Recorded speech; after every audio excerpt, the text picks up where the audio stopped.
Okay, good morning, everybody. We are starting this over because something happened to the internet and it just poof. So once again, thank you and welcome. My name is Andrea Leonard. I am the president and founder of the Cancer Exercise Training Institute. And this morning we are going to talk about cancer prevention and mainly through exercise. And I think it's really important to note that it's not just preventing cancer the first time around, but as a 38-year cancer survivor myself, obviously one of my concerns in life is to prevent future cancers. And there are a number of potential interactions with cancer treatment that can lead or increase your risk of future cancer. So we are going to talk about ways to minimize our risk. And hopefully my computer will cooperate now, since obviously it didn't like it before. Staying active can help lower your risk of many types of cancer. And we'll talk about the specific ones that are actually, there's a great deal of evidence to support this. Very curious for those of you who are here. I know Gordana, I know your story. She's in Croatia, cancer survivor herself, and also a cancer exercise specialist and breast cancer recovery BOSU specialist. Thank you for joining.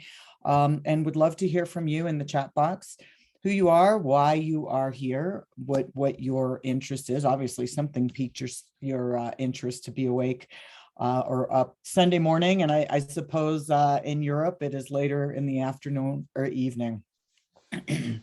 So let's first talk about the obvious. Being overweight or obese raises your risk for several cancers. So there are actually certain cancers that are linked to obesity. And obviously, other health concerns like diabetes and heart disease. So managing body fat and body weight, it's so much more than fitting into a certain size, or looking a certain way. It is about our overall health and living the healthiest and best life that we possibly can. And I don't need to read you off the list of different types of cancer, but this is from the International Agency on Research on Cancer and the World Health Organization. So if you were to go, for example, to Google Scholar and you Googled cancers associated with obesity, I'm sure you would find article after article and research paper to support this. And it's really important because, when we are talking about evidence-based practice, there has to be research to support it. And I can tell you, hands down, that there is an abundance. I started working on oncology exercise back in 1996, when there was literally the internet was just starting and there was virtually no information. It's just starting. And now we've come full circle in knowing that exercise not only plays a huge role in prevention of cancer, but it can minimize treatment side effects, and speed recovery, and also enhance long-term survival. One of the issues with obesity and weight gain, and I think this can be said for many diseases, but it's the inflammation. Inflammation is like the key word that we're hearing over and over, whether it is in regard to what we eat and what causes inflammation, or how inflammation can lead to disease, which we'll elaborate on a bit. But it can be because of the visceral fat that is surrounding our vital organs. And one of the things that I've always been aware of is that people who have kind of the apple shape, where they store fat in their belly, are also at a higher risk for heart disease and heart attack. So that's just kind of a side note there. And these intra-abdominal fat cells have a direct effect on the liver. So that can lead to what we call metabolic syndrome. And that's another term that I see just so many research papers on. Right now I'm doing my master's in functional nutrition and and diet and integrative medicine. And so this comes up over and over about metabolic syndrome, and that includes diabetes, elevated cholesterol and lipids, and then ultimately cardiovascular disease. Now, I know that that is not necessarily, has to do with cancer, but these are what we call comorbidities. It can increase someone's risk of other dis-ease. That's exactly what it means. The body is not at ease. And so when we look at this little spectrum, oftentimes something starts with infection, and that leads to chronic irritation. And as a result of that, we've got inflammation. Certain times, for example, and I don't think I have a real gluten intolerance, but if for example, I had pizza yesterday, and so dairy and gluten, which are both very inflammatory, and I start to notice my ring is tighter, my hands are achy, sort of arthritic. And you begin to have a sense of, what you eat, certain things that react better with your body and other things that may have negative implications. So if I know that certain things are causing inflammation in my body, to me, that is a signal for me to back off, because it's not just about my rings being tight or feeling bloated in my pants. It's that I know that in combination with oxidative stress, which I will elaborate on also, can lead to a multitude of diseases, but we're talking about cancer. So, this spectrum can ultimately lead to cancer. Now, as I say, each and every one of these things, know that it is not always preventable. Obviously, we have genetic mutations and heredity, but that only accounts for 5 to 10% of all cancers. So what does that mean? That means that 90% or better of all cancer diagnoses are due to oxidative stress or environmental issues, which we're going to talk about specific ones, but only 5 to 10% are because somebody has the BRCA gene or PALB2 or any of the other 200 cancer susceptibility syndromes. So we know that inflammation caused by obesity can keep the body from properly responding to insulin. So it's called insulin resistance. And when the body doesn't respond to insulin correctly, it produces more insulin to make up for that. Another byproduct of that is an increase in production of human growth hormone, which causes growth on a cellular level. It's not just cancer cells, healthy cells, cancer cells. So, one of the things that people ask all the time is there a correlation between sugar and cancer? Can sugar give you cancer? Can sugar make your cancer grow? And there's some gray areas here, but the National Institute on Health says absolutely not. Now, what the indirect correlation is that as your body's producing more insulin and you're producing more human growth hormone, that is causing cells to grow. It doesn't matter whether they're cancer cells or healthy cells. So if somebody already has cancer, you can see the possibility of an increase in cell production, but there's not a direct link. Now, we know that that sugar can cause weight gain, can cause obesity, can lead to diabetes and heart disease and other comorbidities that can also play a role in that overall metabolic syndrome and diseased state. The other thing is that it can lead to more available estrogen. And there are a number of different cancers, cervical, ovarian, breast cancer, of course, that can be linked with estrogen, where the estrogen actually acts like fuel on the fire, causing those particular cancers to grow. So just a little background information there. I kind of just said this one, but you get the cute little picture now. Let's talk about oxidative stress, because this is something that each and every one of us can minimize. All right. Maybe you can't eliminate everything on here, but if you make a conscious effort to even remove one of these bullet points, if you will, then you are taking steps to improving your health and decreasing your risk of disease and, of course, cancer. So I want you to start to think about, from the minute you wake up in the morning, and you go to brush your teeth, what are the ingredients in your toothpaste? You wash your face. What are the ingredients in your face wash or your soap? You take a shower, your shampoo, your conditioner, your body soap. And then you go to have your morning coffee or tea. How many pesticides are in there? I learned about a month ago that there, unless it's organic coffee, there are over 200 pesticides in coffee. There are over 87 pesticides in wine. So start to look at where these products are sourced from and how they're grown. I've started, if I'm going to have red wine, I've been buying Malbec from Argentina because I read that they have, for example, pesticides that are used in the United States, which is where I'm at, are illegal in other countries. So how is that okay? It's really disturbing, and you can drive yourself crazy, honestly, but education is power, and then you kind of take what you will out of it. So again, think about all of the things that you are putting on your body or in your body, whether that be, digesting it, or I'm sorry, but I'm going to bring up feminine hygiene products, because what about the cotton that is in tampons or sanitary pads? It's grown in fields that could have pesticides. We just had, the huge Monsanto lawsuit about the I can never say it right, glyphosate, and the people that were getting lymphoma, and on and on and on. You hear these stories everywhere. So we have to take control of our own health, and you can't rely on your doctors.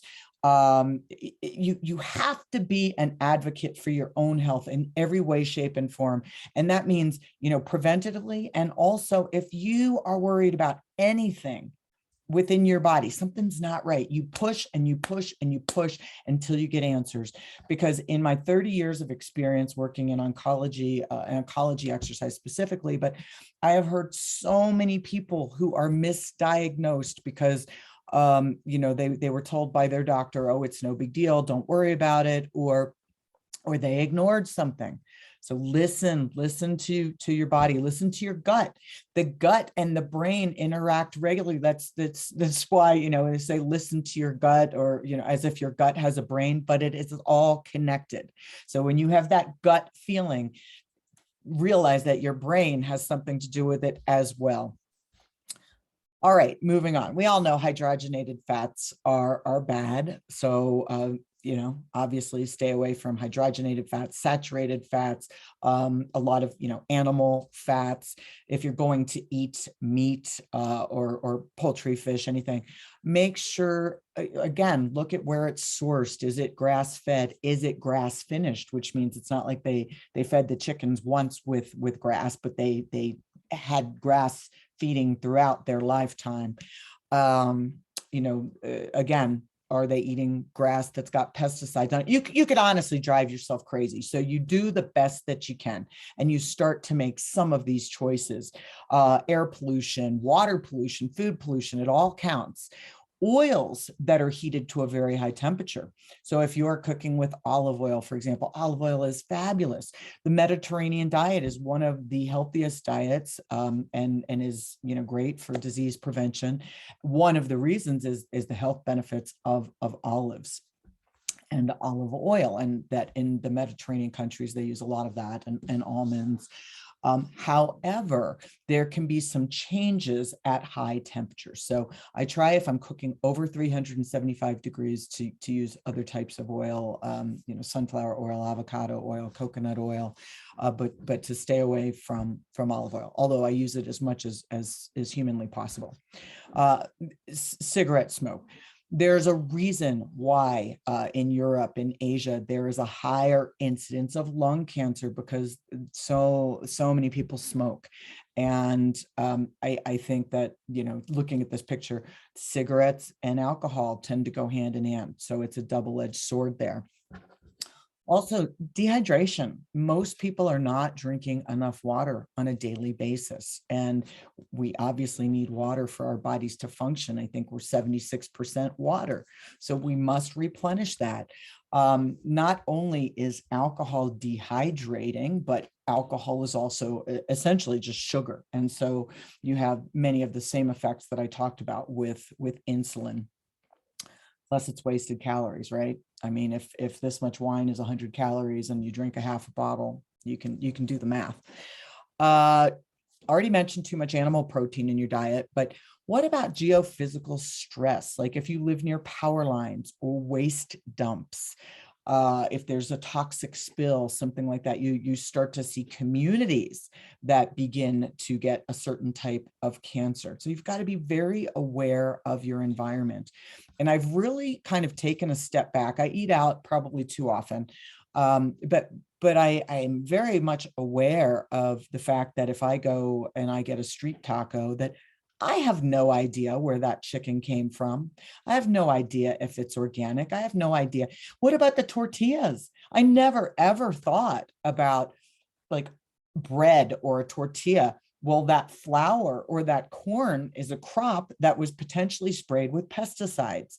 So I try really, really hard to buy as much organic as is humanly possible. And there's you can Google the Dirty Dozen, and it will tell you the 12 fruits and vegetables that you should absolutely avoid unless they are organic, because of the propensity for the pesticides to penetrate the skin or the flesh of that fruit or vegetable. Now let's talk about stress, baby. Stress is huge, right? Are we like just constantly dealing with stress as if 2 years of a pandemic weren't bad enough? Now we've got, you know, the war going on between Russia and the Ukraine and all the surrounding countries that are, I mean, we're all affected. So I would say that on some level, probably everyone in the world is stressed out right now. And that's just like global politics. You know, forget about your own personal situation in your marriage or your job or, you know, your children, whatever. Stress plays a critical role in our health, and it adds to the likelihood of storing visceral fat. So when you are stressed out and your body is producing cortisol, it can increase how much visceral fat your body stores. And you know, that's just one implication, but you've got to find a way to manage stress. Every day I go for at least a 4-hour walk. I try to do some form of exercise. And I also, as I'm going through the walk, I try to think about what I'm grateful for and change my mindset, because it's really, really easy to focus on the negative these days. And so even when you're having your worst day, you can find something, you know, whether it's your dog or your cat, or maybe it's the delicious fruit smoothie that you got, and you can be grateful for that even on your worst day. Now, in addition to that, doing things like meditation. And for me, maybe I'm not really good at meditating, but like I said, I'm consistent with just saying out loud or in my head the things that I am grateful for. But meditation, of course, is great. And you know, at the end of your exercise session, if you just take a couple minutes and you lie there and you focus on deep breathing, you can meditate at the same time. And so kind of kill two birds with one stone there. Acupuncture, massage therapy, and aerobic exercise. All of these can help in so many different ways. I mean, it's going to help minimize your stress. It's going to help, obviously, aerobic is going to strengthen your heart and lungs. Deep breathing can help with your lymphatic flow. So these all work together. And we know that working out lowers your cortisol levels. So as you as you release endorphins, and that combines with the reduction in cortisol, it can help you feel calm and more in control of your life. I think one of the things that I can personally say about exercise, and I've been working out since 1984. Yes, I am like a dinosaur. Back when I started lifting weights, we were wearing leg warmers and headbands, just to give you a little idea there. But that has always been my coping mechanism. So if I'm having a really bad day, if I'm really stressed out, my natural go-to is not a bottle of alcohol, it's the gym. And that is because I know how good I feel afterwards.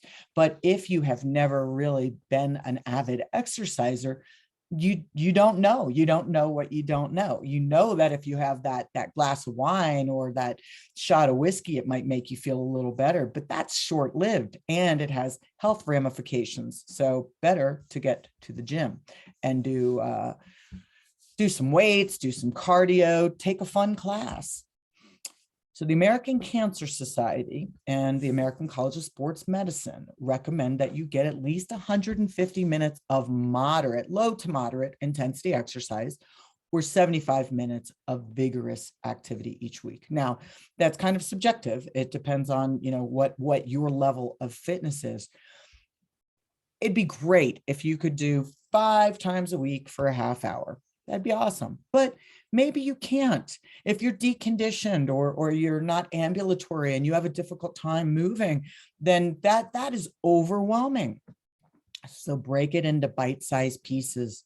I don't care if you walk up and down the stairs at the top of every hour. If 3 times a day you march in place in your chair for 10 minutes. It's cumulative. Maybe it would be more optimal to do it for longer bouts at one time, but it's okay. Anything you do is going to be better than nothing. We are all busy. That is not an excuse, because even if you are at a desk all day, you can work on your posture. You can do different stretches. You can stand up and do 10 squats. And I'll show you a cool little, this is great. I had to do this as an assignment for my class. And non-exercise activity thermogenesis. These are things that are not related to, I'm going to the gym now, or I'm going to put aside that hour to work out. Take a look at this. Park further away from your destination. So if you're getting those extra steps in, maybe it's not a lot that day, but maybe over the course of a month or a year or a lifetime, you start to see the cumulative effect. Dance like no one's watching or like somebody is. You ever have a little dance party by yourself? You crank up the tunes and you just jump around and you just have fun. Take yourself back to a fun time in your life with music. Try working from a standing desk or stand on one foot periodically, working on your balance. Take the stairs instead of the elevator or escalator. Now, I realize there are people who can't, so I get that. But what about doing some simple exercises while you cook? You could be doing stretches, you could be doing squats, you could do lunges, you can do push-ups on the counter, you can do dips on the counter. There are lots of different ways you can integrate movement. Performing stretches while you're watching TV. If you're doing lymphatic drainage exercises, you do them right when you wake up in the morning. This was actually for breast cancer survivors, but nonetheless, we can apply this for most of us. Perform range of motion exercises with a broomstick or mop while you're cleaning. Perform balance exercises while you're dusting. Climb the stairs for a minute. I already said that, but now it's part of this as well. Doing wall walks or corner stretches while you're in the shower. So all of these things can add to that extra calorie burn and also lead to preventing cancer, preventing recurrence, and increasing cancer survivorship for those people who are survivors. We've heard about the immune system probably more than we ever wanted to or ever thought about, but with COVID, it's all about increasing immunity. And we see that people who are have other comorbidities, who have a compromised immune system, have unfortunately fallen victim to COVID more than healthy people. So let's talk about what happens with the immune system. Well, physical activity can actually help flush bacteria out of the lungs and airways. And that can reduce your chance of getting a cold, a flu, other illness. And of course, when we look at the respiratory issues with COVID, perhaps this could play a role in that as well. Exercise also can cause a change in your antibodies and white blood cells. And even if it's a brief rise in body temperature during as well as right after exercise, can help prevent bacteria from growing. And you also have what's called the afterburn. So you're burning calories even after you stop exercising through thermogenesis. And exercise slows down the release of stress hormones. We've just talked about cortisol. We know that stress can increase your chance of illness, and lower stress hormones can protect against illness. So have I convinced you to exercise yet? If not, I'm going to keep working on it. So another thing, when we are talking about people who have had cancer, the transition from active care to post-treatment care is critical for long-term health, and exercise should absolutely be part of that recipe.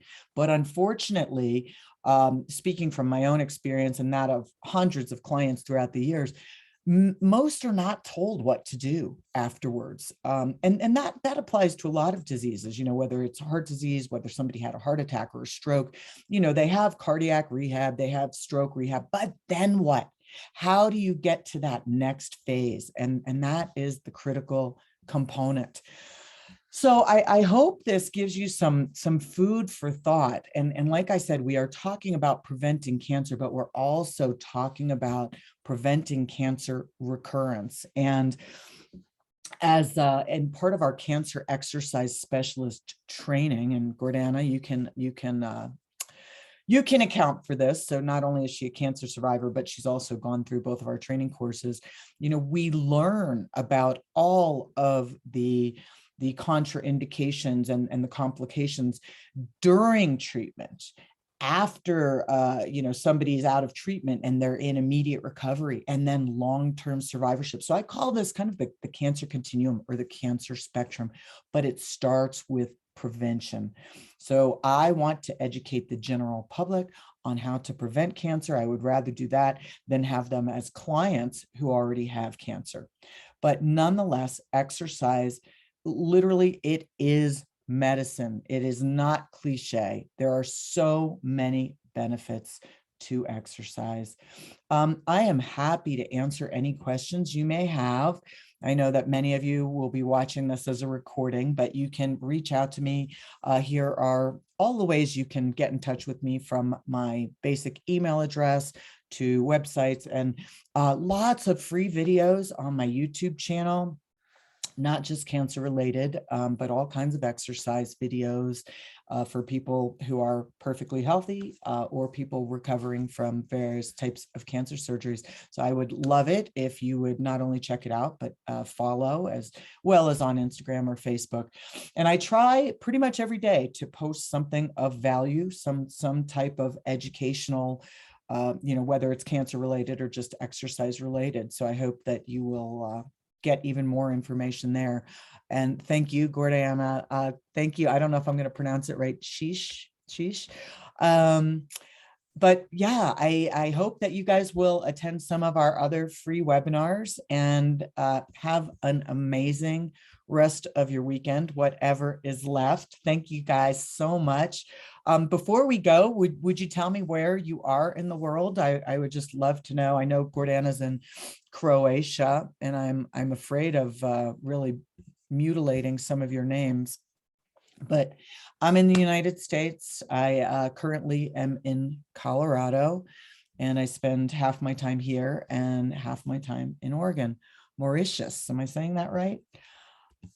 Wonderful, wonderful. Okay, I think everybody's I don't know, you're either getting ready for bed or drinking your morning coffee, but thank you again. I really appreciate you being here, and I hope you found this helpful. Look forward to seeing you in our next session. All right, take care.